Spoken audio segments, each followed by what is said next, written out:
अल्हम्दुलिल्लाह तहरीक लब्बैक हल्का PP30 UC ठट्ठा मूसा और UC खिलासगढ़ के मुश्तरका काविश के नाल अल्हम्दुलिल्लाह साडे इलाका शबादपुर जलालपुर जट्टां दे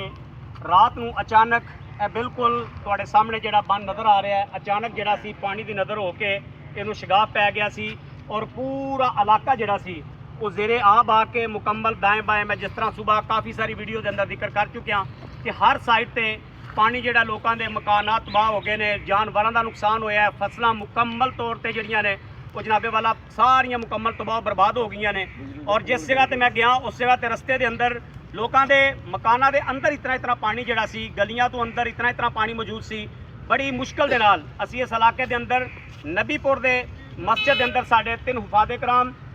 जनाब मोहतरम हाफिज़ अवैस साहब, जनाब मोहतरम हाफिज़ अली हसन साहेब और जनाब इज़्ज़तमाब शेर अफजल साहेब, ये माशाअल्लाह तीनों साढ़े हुफादे कराम रात नूं मैसूर होकर रह गए सन मस्जिद के अंदर। अलहमदुलिल्लाह सुबह असां मकामी अहबाब की मुआवनत के नाल इन्हां को रहनुमाई लैके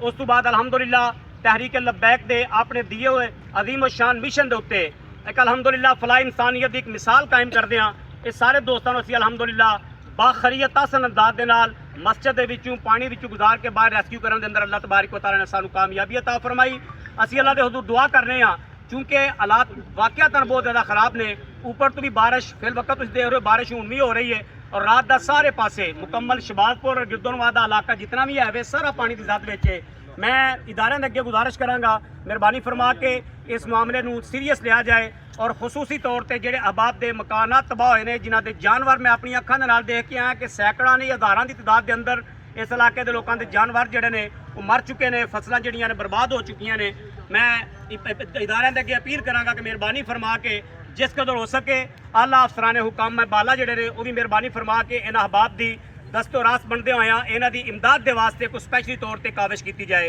इस तो अलावा भी मैं चूँकि दरियाए चिनाब गुजर के अगे सियालकोट के इलाके में देख के आया ऐसे ऐसे इलाके ऐसे डेरे जिथे 4-4 5-5 7-7 अफराद जोड़े ने वो बिल्कुल बेचारे मैसूर होकर रह गए ने। उन्होंने वास्ते खाण वास्ते कुछ नहीं, पीण वास्ते कुछ नहीं, जानवर जोड़े बिलबुला रहे हैं और उन्होंने रेस्क्यू करने वाला बंदा फिल वक्त मौजूद नहीं। ये नहीं कि रेस्क्यू करने वाला बंदा उत्थे मौजूद नहीं, लेकिन तबाही इस कदर ज़्यादा वसी पैमाने पर वे कि चंद एक